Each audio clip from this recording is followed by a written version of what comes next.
오늘 여러분들에게 봉독해 드린 전도서 7장 14절부터 18절까지의 말씀을 본문으로 해서 하나님을 경외하는 자라고 하는 제목의 말씀으로 여러분과 같이 은혜를 나누고자 합니다. 하나님을 경외하는 자.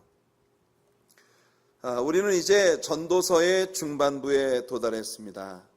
이번 주 수요일 저녁 우리는 전도서 5장부터 7장까지를 다루게 될 텐데요. 이 7장으로부터 마지막 12장까지는 솔로몬의 여러 가지 전도서에 나타난 실험들 가운데 마지막 실험인 도덕성, 모랄리티, 이 도덕성의 실험입니다. 지금까지 솔로몬은 자신이 통일왕국 이스라엘의 제3대 임금으로서 누릴 수 있었던 모든 것들을 동원해서 삶의 진정한 의미와 참된 만족이 어디에 있는지를 찾아보려는 실험들을 계속해왔습니다. 그의 실험은 과학적인 지식으로부터 시작이 되었습니다. 그는 대단한 지혜를 가지고 있었고 풍부한 이 자연 만물 속에 깃들인 과학적인 지식을 갖고 있었는데 그 지식을 가지고 삶의 참된 의미를 찾아보려 했지만 그의 실험은 실패로 돌아갔습니다. 이어서 그의 삶의 지혜와 철학으로 삶의 진정한 만족을 얻어보려 했지만 또한 실패합니다. 솔로몬의 최고의 실험은 아마 쾌락을 통한 실험이었을 것입니다. 그는 모든 방법을 동원해서 삶의 쾌락을 누리면서 진탕 쾌락을 누리며 살 수 있는 삶을 산다면 거기 진짜 만족이 있을까 찾았지만 그러나 거기에서도 그는 삶의 진정한 의미와 참된 만족을 찾아내지 못했습니다. 세속주의, 숙명론, 이기주의, 심지어 종교 시스템, 그리고 부와 물질, 이런 모든 것들을 동원한 그의 실험들은 계속해서 실패로 돌아갔습니다. 솔로몬은 해 아래 있는 그 모든 것을 누릴 수 있었지만 그 속에서 삶의 진정한 의미와 참된 만족을 찾아내지 못한 것입니다. 솔로몬은 그의 통치 초기에 하나님을 극히 사랑하고 그 속에서 삶의 진정한 만족을 누렸던 아름다웠던 젊은 날의 신앙인으로서의 기억을 다 잃어버리고 말았습니다. 그는 아직도 자신이 대단히 지혜롭다고 생각하고 있습니다. 그러나 삶은 하나님께로부터 점점 멀어지고 그의 영혼은 메마를 대로 메말라가며 이제 우리가 이번 주에 공부할 전도서 7장으로부터 솔로몬은 심지어 내가 정말 지혜로운 사람이었던가 하는 부분에 대한 회의마저 갖기 시작하는 이런 모습을 우리가 보는 것입니다. 사랑하는 성도 여러분, 여러분들은 솔로몬의 이 실험 속에서 무엇을 보십니까? 여러분들의 오늘의 신앙생활은 어떻게 흘러가고 있는지 스스로 점검해 볼 수 있는 여러분들 되시기를 예수님 이름으로 축복해 드립니다. 한때는 여러분들에게 하나님을 믿는 자녀라는 스릴이 있었을 것입니다. 한때는 주일마다 성경책을 들고 예배당에 예배를 드리러 나아간다는 것이 굉장히 흥분되는 일이었었던 그런 신앙생활의 과거도 있었을 것입니다. 솔로몬의 젊은 날이 그랬듯이 여러분들은 상당히 많은 지혜들을 하나님께로부터 얻을 수 있었고 하나님과의 교제의 기도 가운데에서 가슴을 뜨겁게 하는 성령님의 터칭도 받을 수 있었던 그런 시기들이 있었을 것이에요. 혹시 오늘날의 여러분들은 그와 같았던 과거의 신앙인으로서의 아름다운 감동과 감격을 다 상실해버린 채 신앙생활은 몸이 건조하기 이를 데 없는 매너리즘에 빠져있는 주일마다 시계추처럼 교회를 왔다 갔다 하지만 교회 속에서는 더 이상 희망을 얻을 수 없는 것처럼 보이고 예배를 드려도 그 예배 속에서 가슴을 뜨겁게 하는 감동을 찾아본 지가 언제인지 기억조차 가물가물하고 찾아오는 작은 친구에도 그리고 이 여름을 즐기자는 골프의 유혹에도 너무나 쉽게 무너져 내리고 예배부터 포기하게 되는 그런 나의 모습으로 변해가고 있는 것은 아닌가.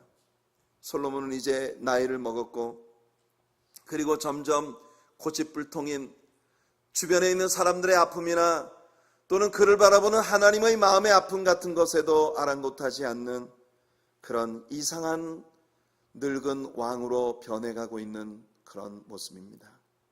성도 여러분, 혹시 오늘 여러분 자신의 모습 속에서 그런 모습이 발견되어진다면 오늘이 다시 하나님과의 뜨거웠던 사랑 가운데로 돌아갈 절호의 기회입니다. 오늘 이 말씀을 여러분들의 마음속에 깊이 새기시고 신앙인의 진정한 의미와 신앙인의 진정한 만족, 신앙인의 진정한 의가 어디에 있는지를 다시 찾을 수 있는 그런 기쁨이 여러분들 모두에게 있게 되기를 예수님 이름으로 축원해 드립니다. 오늘 우리가 읽은 본문의 바로 앞부분에서 솔로몬은 아주 심하게 흔들리는 모습을 우리들에게 보여주고 있습니다. 전도서 7장 11절 말씀을 보면 솔로몬이 이렇게 말합니다. 지혜는 유산같이 아름답고, 이 말은 킹 제임스 버전에 보면 Wisdom is good with an inheritance 이렇게 되어 있습니다. 지혜라고 하는 것이 상속 혹은 유업과 함께할 때에 그것은 좋은 것이다 이렇게 말하고 있는 것이에요. 여러분, 하나님께서 주신 지혜가, 그 지혜가 정말 아름다운 하나님의 선물이 되려면 우리 하나님께서 위로부터 부으시는 진정한 은혜 가운데 있을 때 그 지혜가 정말 아름다운 빛을 발하는 선물일 수 있다는 것입니다. 그리고 그 지혜가 햇빛을 보는 자에게 유익이 될 수 있다는 거죠. 지혜의 그늘 아래 있음은 돈의 그늘 아래 있음과 같으나 지혜에 관한 지식이 더 유익함은 지혜가 그 지혜 있는 자를 살리기 때문이니라. 상당히 뜻을 알기 어려운 애매한 구절로 번역이 되어 있습니다. 이 말씀 역시 킹 제임스 버전에서 보면 이렇게 되어 있습니다. For wisdom is a defense and money is a defense, but the excellency of knowledge is that wisdom giveth life to them that have it. 이 말은 지혜도 보호가 되고 돈도 보호가 되지만 지혜도 우리를 방어해 주는 것이 될 수 있고 돈도 우리를 지켜주는 것이 될 수 있지만 but the excellency of knowledge, 지식이 더욱 탁월한 이유는 뭐냐 하면 그 지식이라고 하는 것이 that wisdom giveth life to them that have it. 그 지혜를 가진 사람에게 그 지혜가 생명을 주는 것이라고 하는 그 지식이 돈이나 다른 무엇보다도 탁월한 개념을 가지고 있다고 하는 걸 이야기하고 있는 것입니다. 약간 여러분들 이해하기 좀 쉽지 않죠? 솔로몬은 말합니다. 하나님께서 행하시는 일을 보라. 하나님께서 굽게 하신 것을 누가 능히 곧게 하겠느냐. 솔로몬은 이 말을 할 때 입이 좀 튀어나와 있습니다.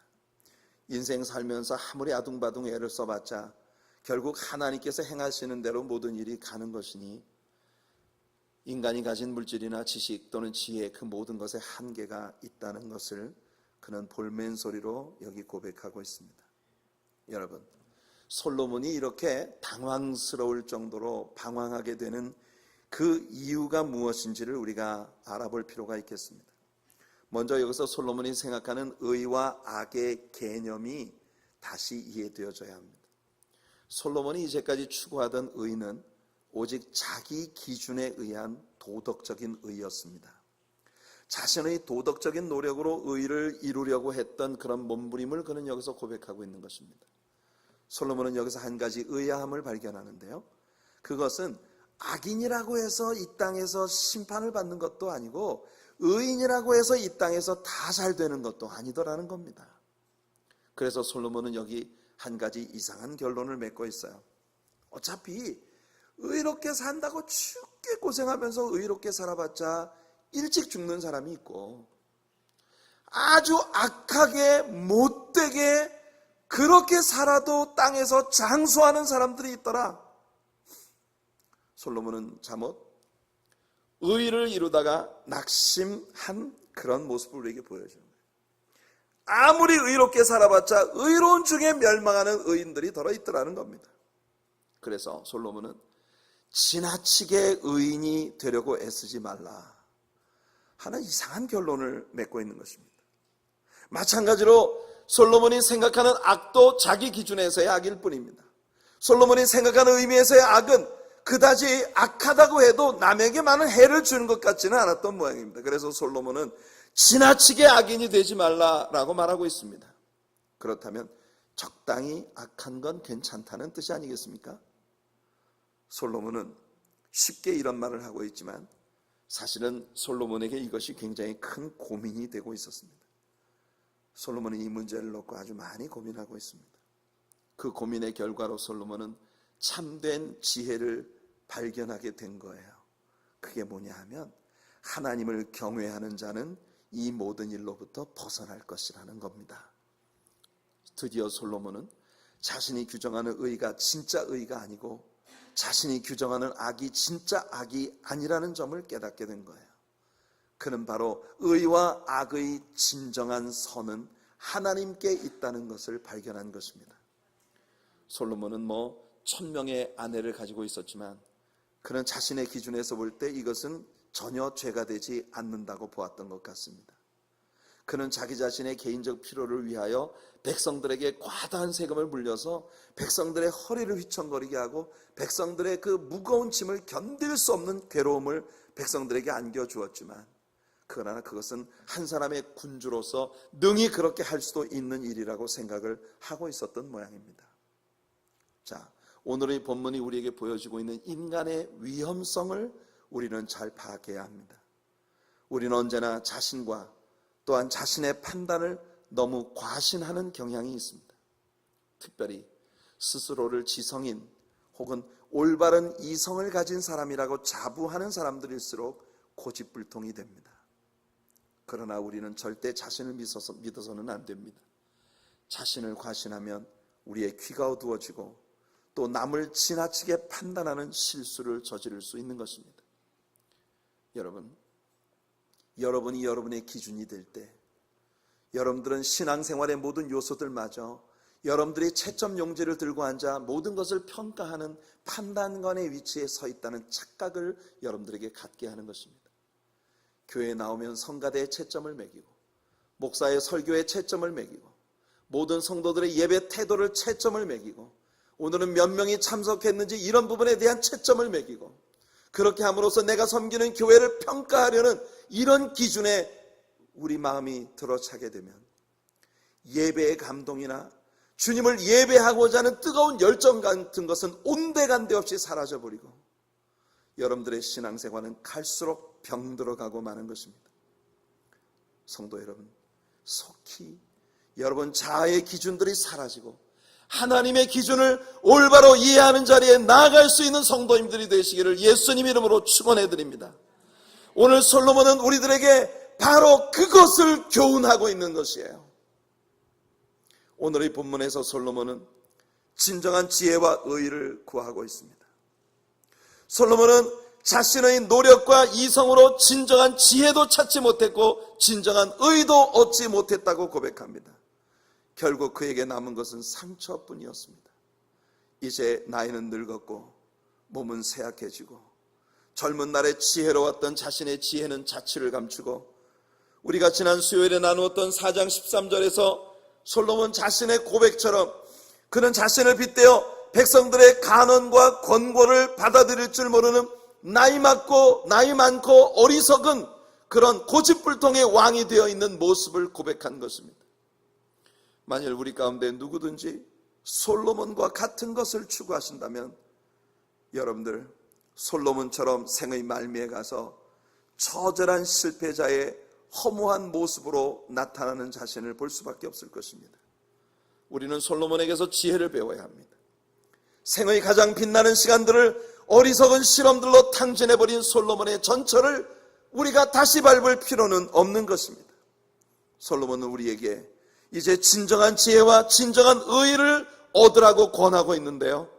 그런데 흥미로운 것은 이 진정한 지혜와 진정한 의가 바로 우리들의 구주 예수 그리스도의 이름들이라는 것입니다. 고린도전서 1장 30절을 보시면 바울 사도가 이렇게 말합니다. 너희는 하나님으로부터 나서 그리스도 예수 안에 있고 예수는 하나님으로부터 나와서 우리에게 지혜와 의로움과 거룩함과 구원함이 되셨으니 바울 사도는 우리에게 오신 예수 그리스도의 이름이 바로 지혜이며 의로움이며 거룩함이며 구원함이라고 말하고 있는 것입니다. 우리가 하나님께로부터 태어나 하나님께로부터 오신 예수 그리스도를 영접하고 하나님의 아들 예수 그리스도를 소유한 진정으로 구주 예수 그리스도를 소유한 하나님의 아들, 딸들이 될 때에 솔로몬이 그토록 기구했던 진정한 의, 진정한 거룩함, 진정한 구원함과 진정한 삶의 지혜를 그 예수 그리스도를 통해 우리가 얻게 된다는 것이죠.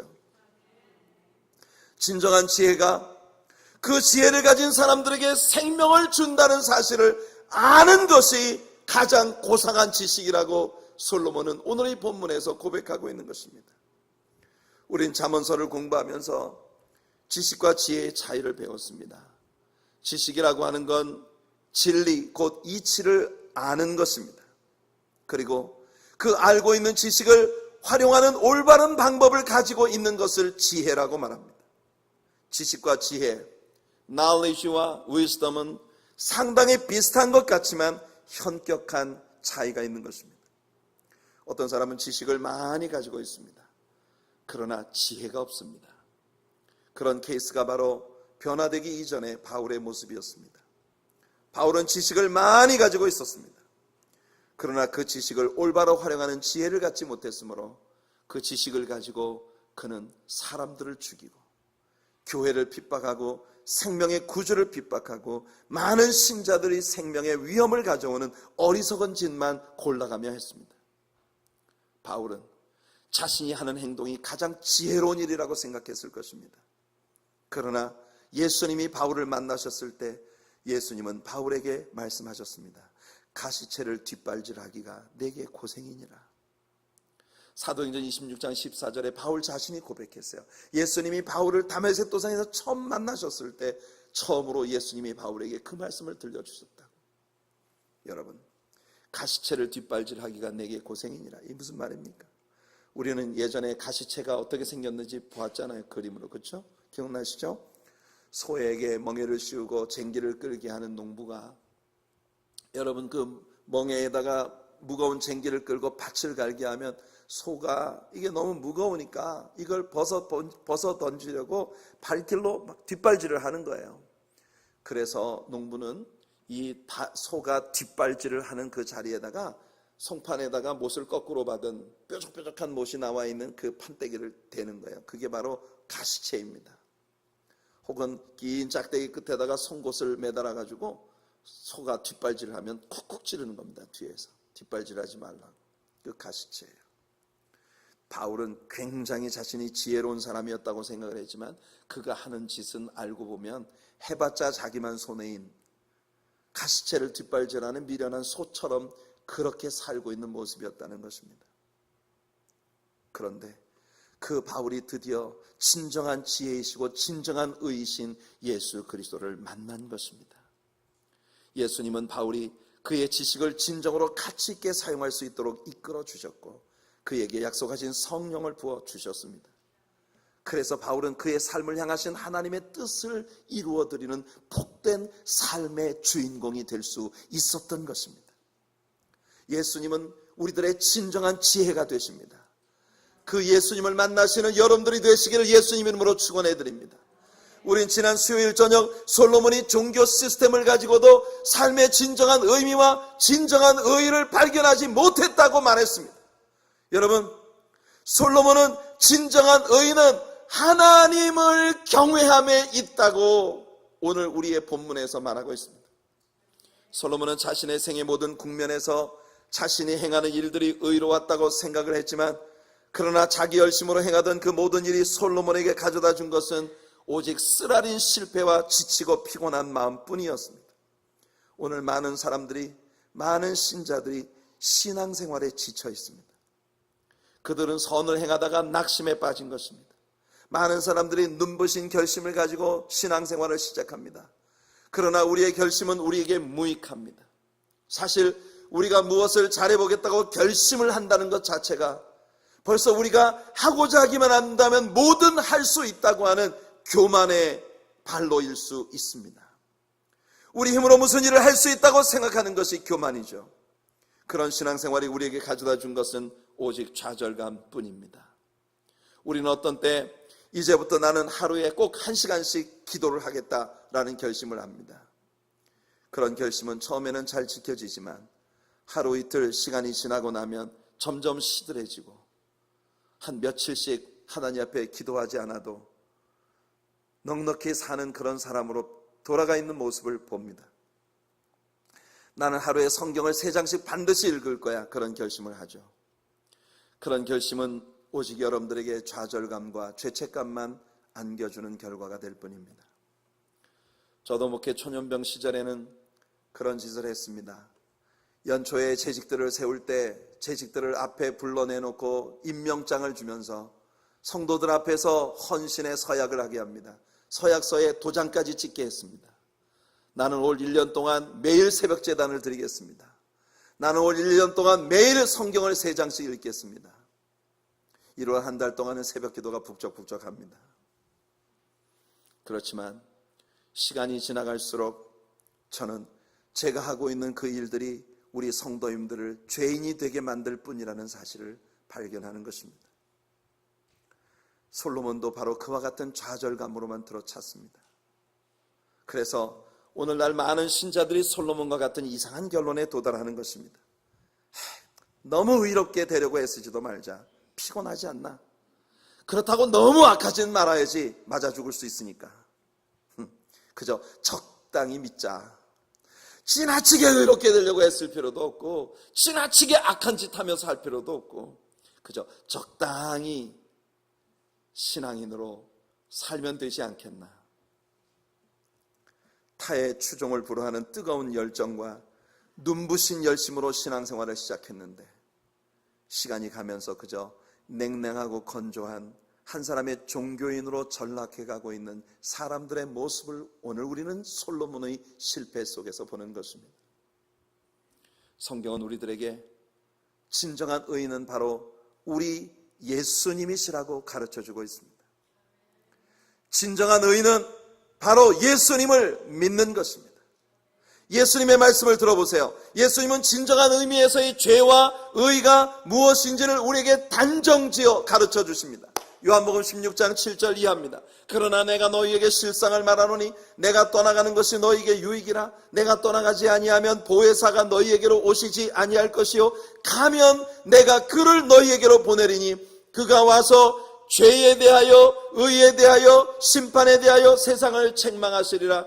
죄에 대하여라 함은 그들이 나를 믿지 아니하며 의에 대하여라 함은 내가 아버지께로 가니 너희가 다시 나를 보지 못하며 심판에 대하여라 함은 이 세상 임금이 심판을 받았습니다. 여러분 예수님 말씀을 귀담아 들어보세요. 예수님이 죄가 무엇이라고 설명하고 계십니까? 예수를 믿지 않는 것이 죄라고 단정 지으십니다. 우리가 규정하고 있는 어떤 도덕적 수준에 미달한 것이 죄가 아니라 예수님이 없는 자가 바로 죄인이고 예수를 믿지 않는 것이 죄라고 하는 걸 예수님은 분명히 하시는 것이에요. 또한 예수님이 의가 무엇이라고 말씀하십니까? 예수님께서 아버지께로 가시는 것이 의라고 말합니다. 바로 예수님이 규정하시는 의의 개념은 예수님을 통하여 믿음으로 아버지께 나아가는 것이 의라고 하는 말씀입니다. 오직 의인은 믿음으로 말미암아 살리라. 예수 그리스도를 통하여 하나님께 나아가는 것, 그것이 진정한 의예요. 그러면 우리가 만일 예수님을 따라 아버지께로 나아가는 의를 이루지 못하고 오직 자기 자신의 기준에 만족하면서 예수님을 엉터리로 믿고 산다면, 그래서 여전히 이 세상에 속한 자로 살아간다면 그 결과는 무엇입니까?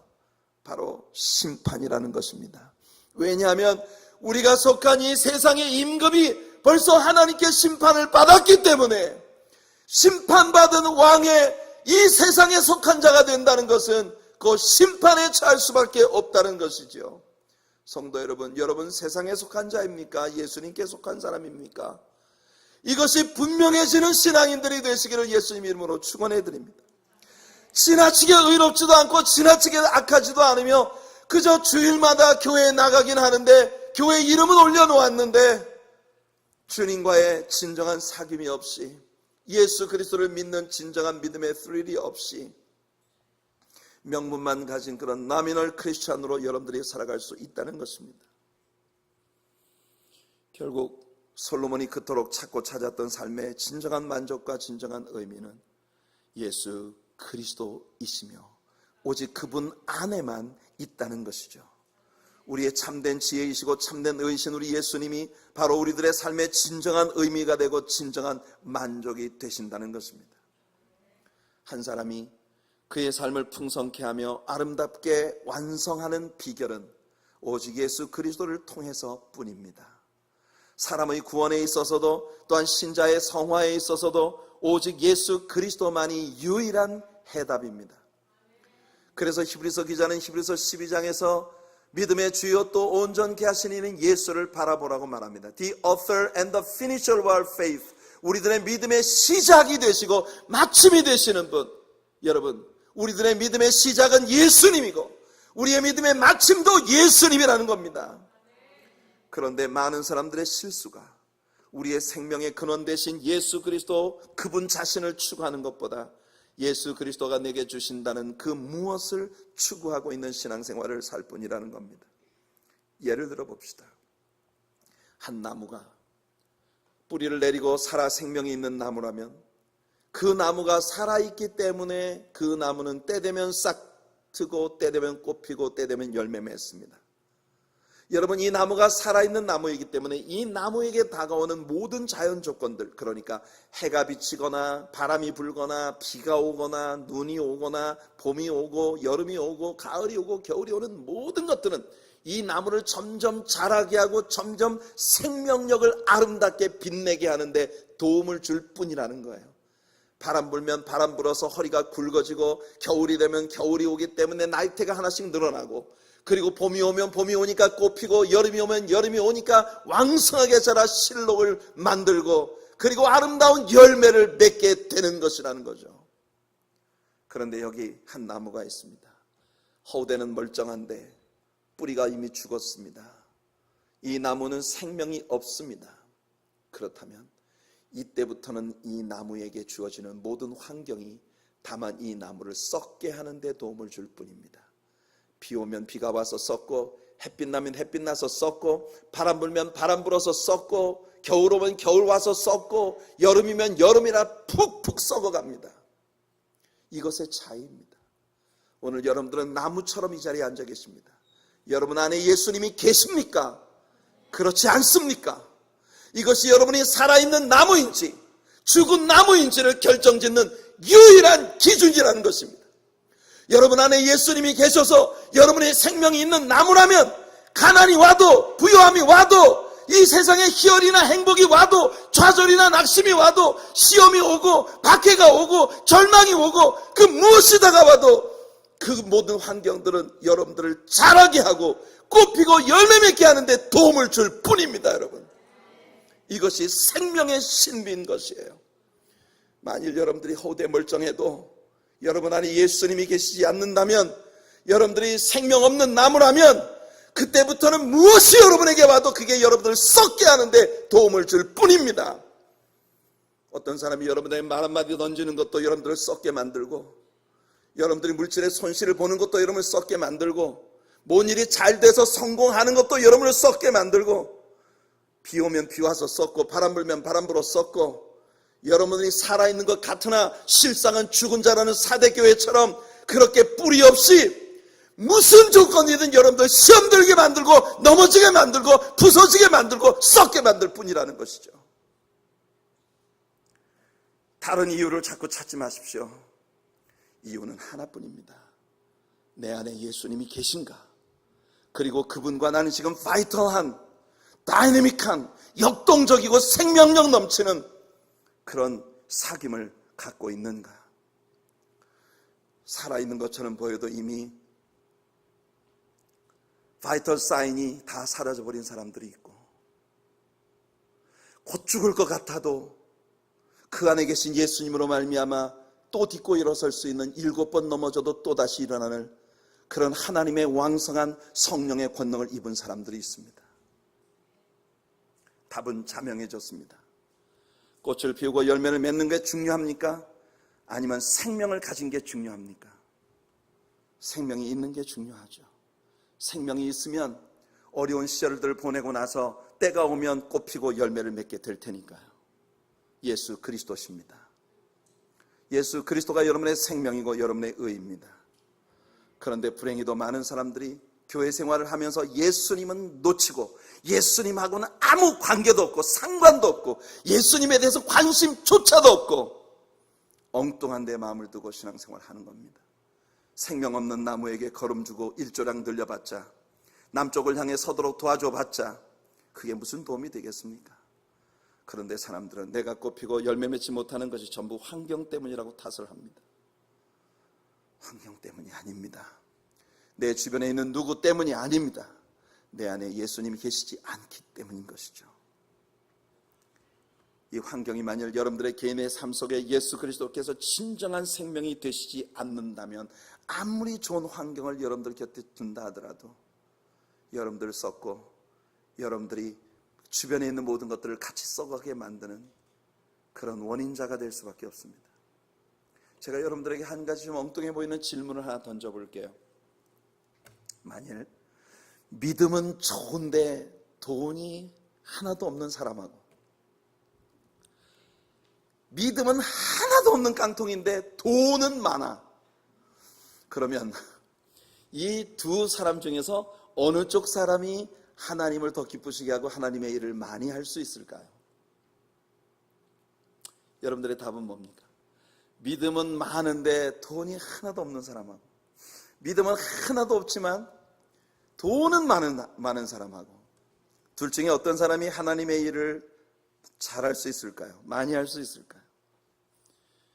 만일 어떤 분이 믿음은 없어도 돈이 많은 사람이 더 많은 일을 한다고 대답하시면 빵점입니다. 다시 하나 물을게요. 두 사람이 동일한 믿음을 가지고 있는데 어떤 사람은 돈이 많고 어떤 사람은 돈이 없어요. 이런 경우 어느 쪽 사람이 더 많은 일을 해낼 수 있을까요? 대부분이 질문에 속으실 겁니다. 아마 입 밖에 대답은 안 하셔도 대부분이 기왕 믿음이 같다면 돈 많은 사람이 더 많은 일을 하겠죠 라고 말하고 싶어 입이 근질근질 하실 것입니다. 죄송하지만 틀렸습니다. 정답이 뭐냐고요? 주의 일을 많이 하고 적게 하는데 돈은 사실 상관이 없습니다. 여러분의 고정관념이 여러분에게 주의 일이라는 단어를 돈과 연관이 있는 어떤 일로 규정짓고 있을 뿐이에요. 제가 목회를 하면서 가장 힘든 것이 여러분의 고정관념을 벗기는 일입니다. 우리가 어떻게 옷을 입는 것이 우리들의 경건과 전혀 무관하다는 것을 여러분들에게 가르쳐드리는 일은 정말 쉽지 않은 일입니다. 이제까지 여러분들이 주의 일이라고 생각해왔던 그런 일들만이 주의 일이 아니라 열심히 말씀 배우고 예수님과의 살아있는 사귐을 갖는 것이 최고의 주의 일이며 내 속에 살아있는 예수님에 대한 감격과 그 사랑에 전율하는 그런 진정한 믿음이 내 안에 있다면 눈물이 나서 견딜 수 없고 너무나 감사하고 감격해서 도저히 앉아 있을 수 없기 때문에 이때부터는 누가 알아주거나 말거나 내 안에 계신 주님께서 주시는 충전으로 인해서 멈출 수 없어 주님을 향해 열정을 가지고 달려갈 수밖에 없는 것, 그것이 진정 주님을 기쁘시게 해드리는 일이고, 여러분들이 그런 헌신이 여러분 안에서 나타나기 시작한다면 여러분들은 돈을 갖고 있지 않아도 돈 가진 사람을 이용해서 일하게 하시는 그런 자리에 여러분들을 서게 하실 줄로 믿습니다. 제가 옛날에 대구에서 그 김목 장로님이라는 한 분이 얘기했잖아요. 그분은 자기 돈 하나도 없어요. 그런데 한국에 여러분 그 전국의 육군 사단들 10개에다가 교회를 10억씩 들여서 교회를 지어줬어요. 자기 돈 하나도 없어요. 근데 이분은요, 은사가 뭐냐 하면은 이렇게 가다가 큰 회사를 보면 그냥 무턱대고 들어간대요. 회장님이 오라고 했다고. 들어가가지고서 회장실 가가지고 당신이 이렇게 돈 많이 벌고 이렇게 잘 사는 건 누구 덕분인지 아냐? 하나님이 당신한테 허락해 주셔서 이렇게 된 거라고. 미친놈 소리 듣고 쫓겨날 때도 많지만 그 말에 감동이 돼가지고요, 내가 이 대한민국 지키는 군부대에 교회 세워주고 싶은데 당신 헌금 좀 해라. 몇 억씩 내놓는데요. 이거 은사지, 은사. 여러분, 내가 돈 많아서만 일하는 건 아닙니다. 돈 많은 사람한테 내가 나팔 불면 반응 오게 되는 거, 이것도 은사거든요. 그러니까 우리 하나님은요, 은도 내 것이고 금도 내 것이라고 하십니다. 여러분, 돈 많아서 주의 일하고 돈 없어서 주의 일 못하고 그런 거 없습니다. 생명입니다. 내 안에 생명이신 예수 그리스도가 계시면 우리는 그분으로 인하여 모든 것을 해낼 수 있는 것입니다. 바울을 보세요. 그가 주의 일을 하는데 그의 환경이 어떤 영향을 주었던가요? 아마 많은 분들이 그래도 그건 바울이잖아요 라고 토를 달고 싶으시겠지만 아닙니다, 여러분. 그가 매를 맞을 때는 매를 맞는다는 것이 강한 메시지가 되었고, 그가 감옥에 들어갔을 땐 감옥이 다 교회가 되어버렸고, 그 자체가 강한 메시지가 되었습니다. 그게 주의 일인 거예요. 사람들에게 심지어 오해를 받는 일마저도 그것이 주님의 일이었습니다. 왠지 아십니까? 그 안에 사시는 것이 오직 예수 그리스도였기 때문입니다. 그리스도가 바로 우리들의 생명의 전환점이라는 것을 가장 잘 보여주는 사건을 이야기하려면 사도행전 8장 26절로 39절에 나오는 에디오피아 내시의 사건을 이야기할 수 있겠습니다. 하나님께서는 사마리아에 큰 부흥을 이루고 있었던 빌립에게 갑자기 일어나서 저 예루살렘으로부터 가사로 내려가는 광야길로 가라고 명령을 하십니다. 아마 저였다면 우리 예수님께 항변했을 거예요. 아니, 그 광야에 누가 있다고 날 보고 거길 가라는 겁니까? 아니, 지금 안 보이세요? 이 사마리아에 내가 나가서 그냥 전도만 하면 하루에 몇십 명, 몇백 명씩 주님께로 돌아오고 이 엄청난 부흥이 일어나고 있는데, 아니, 그 광야에 누가 있다고 거길 가라는 거예요? 저 같으면 그랬을지 모르겠지만 빌립은 아무 항변도 없이 가사로 내려가는 길로 달려갑니다. 가보니 에디오피아에서 올라온 내시가 마차를 타고 본국으로 돌아가고 있었습니다.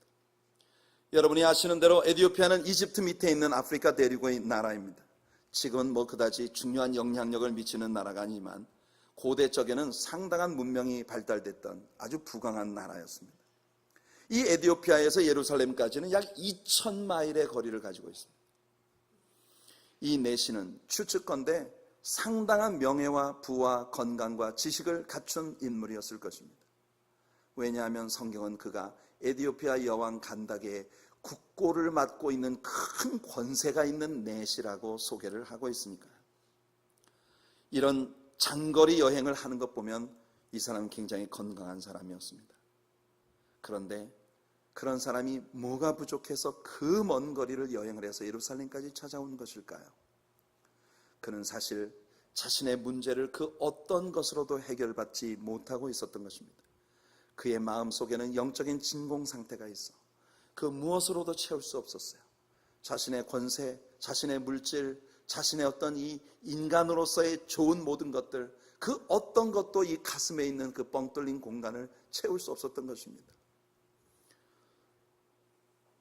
그러던 그가 이스라엘 사람들이 예루살렘 성전을 완공했다는 소문을 듣고 대체 얼마나 굉장한 신앙심을 가졌기에 모든 것을 다 투자해서 저렇게 놀라운 성전을 지었을까 하는 생각으로, 또 때마침 오순절이 와서 성령의 강림으로 이 유대 교회가 생명력이 불어넘치는 기독교의 수많은 사람들과 뒤섞여 예루살렘 성전이 날마다 부흥의 터전이 되고 있다고 하는 이런 소문을 듣고 이 내시는 예루살렘에 가서 하나님을 발견해 보려고 예루살렘을 찾아온 것입니다. 그러나 성경의 표현을 보니 그의 해답을 전혀 얻지 못한 채 뻥 뚫린 빈 가슴을 그대로 안고 본국으로 돌아가고 있었던 것이에요. 그는 아름다운 성전도 보았고 여전히 엄숙한 유대교의 제사도 보았습니다. 그러나 이미 이때는 사울이 주도했던 핍박이 예루살렘에 일어나 예루살렘 성전을 가득 채웠던 뜨거운 성령 충만한 성도들이 각지로 다 흩어져 버리고, 그리고 예루살렘 성전은 다시 유대교의 성전으로다가 전통과 형식만 남아있는 무미건조한 제사를 드리는 그런 종교적 공간으로 돌아가 버린 다음이었기 때문입니다. 본국으로 돌아가는 길에 그는 성경책을 읽고 있었습니다. 당시의 성경책이라면 양피지의 서기관들이 직접 일일이 베껴 쓴 필사본들입니다. 유대인들도 제사장들 밖에는 이 성경책을 가지지 못했던 때입니다. 엄청난 값을 지불해야만 살 수 있었던 큰 볼륨을 가진 이 성경책을 펼쳐 이 내시는 이사야 선지자의 글을 읽고 있었습니다. 저 마차로 다가가라고 하는 예수님 말씀을 듣고 마차로 뛰어가 움직이는 마차에서 이사야 선지자의 두루마리를 읽고 있는 이 내시를 보며 빌립은 물었습니다. 당신이 그 읽는 것을 깨닫느냐? 여러분, 볼멘 소리로 그의 답변이 돌아왔습니다. 가르치는 사람이 없으니 어찌 깨달을 수 있으리요? 성도 여러분, 오늘날 소위 종교적인 형태의 모든 요소들, 자가용을 타고 먼 거리를 여행해서 교회를 간다든지, 아주 큰 성경책을 옆에 끼고 다닌다든지, 혹은 자신의 힘과 권세를 자신의 신앙생활에 반영한다든지, 이런 조건들을 갖추고 있지만 여전히 주일날 와서 예배를 드리고도 아무것도 체험받지 못한 텅 빈 가슴으로 돌아가는 수많은 사람들의 모습이 이 에티오피아 내시의 모습과 같은 것이 아닐까요? 당신이 그 읽는 것을 깨닫느냐? 오늘 누가 여러분들에게 당신이 믿고 있는 신앙에 대한 완전한 깨달음이 있느냐고 물을 때 얼마나 많은 사람들이 가르치는 사람이 없으니 어찌 깨달을 수 있느냐고 그렇게 답변하지 않을까요? 구스 내시의 이 고백이 지금까지 이 내시에게 있었던 모든 일들을 한꺼번에 설명해주고 있는 것이에요. 그가 가지고 있었던 성실과 노력과 종교적 희구와 갈등과 또 어떤 부와 권세도 그에게 생명을 주지 못한 것입니다. 그는 그의 성실과 노력과 부와 권세로 자신을 훌륭한 신앙인으로 포장할 수 있었겠지만 그러나 그런 내용은 전혀 없습니다. 자, 누가 우리에게 보여주고 싶어하는 것, 누가가 우리에게 보여주고 싶어하는 것이 바로 이 부분입니다. 이렇게 내시의 현실을 분명히 그려주고 난 다음 빌립이 그에게 예수를 전하는 장면을 우리에게 보여주는 것입니다. 빌립은 바로 이 내시가 읽고 있던 이사야 선지자의 글로부터 시작해서 예수 그리스도를 자세히 가르쳐 주었습니다. 내시는 예수님을 만난 것입니다. 예수님이 그에게 참 지혜가 되셨고 그에게 참 의가 되신 것입니다. 내시의 마음에는 갑자기 누구도 빼앗아갈 수 없는 기쁨이 충만해지기 시작했습니다. 마침 옆에 시냇물이 흐르고 있었던 모양이죠. 내시는 여기 물이 있으니 내가 세례받는 것에 무슨 거침이 있느냐? 물론 없죠. 빌립은 내시가 예수님을 영접한 것을 확인하고 그 자리에서 내려서 그에게 세례를 베풀었습니다. 얼마나 자연스러운 일입니까? 아마 종교적 교리로 무장되어진 종교주의자들이라면 두 주먹 불 던지고 분개할지도 모릅니다. 왜? 아니 평신도가 무슨 세례를 베푼단 말이야? 목사도 아닌 것이 무슨 주제에? 그러나 이런 것은 주님께서 귀히 여기시는 일이 아니었습니다. 그날 내시는 예수를 영접했고 그의 뻥 뚫렸던 가슴이 예수로 충만하게 들어찼고 그리고 여기에 물이 있습니다. 그래서 그는 세례를 받고 싶습니다. 그래서 그는 빌립과 함께 내려가 거기에서 세례를 받고 성령의 충만함으로 거듭난 하나님의 종이 된 것입니다. 할렐루야. 성도 여러분, 여러분의 신앙의 정체는 무엇인가요? 혹시 속에 예수님은 안 계신데 오직 그럴듯한 외적인 환경의 변화만을 추구하는 그런 형식적이고 외향적인 것은 아닌가요? 여러분이 여러분의 종교를 위해 아무리 많은 돈을 들이고 시간을 들이고 노력을 들인다 하더라도 그 속에 예수님이 계시지 않는다면 솔로몬처럼 답은 하나뿐입니다. 헛되고 헛되며 헛되고 헛되니 모든 것이 다 헛되도다. 오늘 예수 그리스도를 영접하십시오. 그분이 여러분들 안에 거하시도록 하십시오. 그리고 약속하신 성령의 능력으로 그분과 생명력이 넘치는 사귐을 시작해 보십시오. 날마다 말씀을 묵상하고 날마다 기도의 제단 앞에 나아가며 우리 하나님과의 생명력이 넘치는 사귐의 삶을 시작해 보십시오. 여러분의 생에 참된 지혜와 의가 되시는 예수님께서 솔로몬이 그토록 찾고 찾던 진정한 삶의 의미와 참된 만족을 여러분들의 심령 가득히 채워주시는 역사가 나타나게 될 줄로 믿습니다. 이 믿음으로 나아가는 우리들 모두가 되기를 예수님의 이름으로 축원해 드립니다. 이것이 진정으로 하나님을 경외한다는 것의 개념입니다. 하나님을 경외하는 자, 예수 그리스도를 소유한 믿음의 사람들입니다. 기도하겠습니다.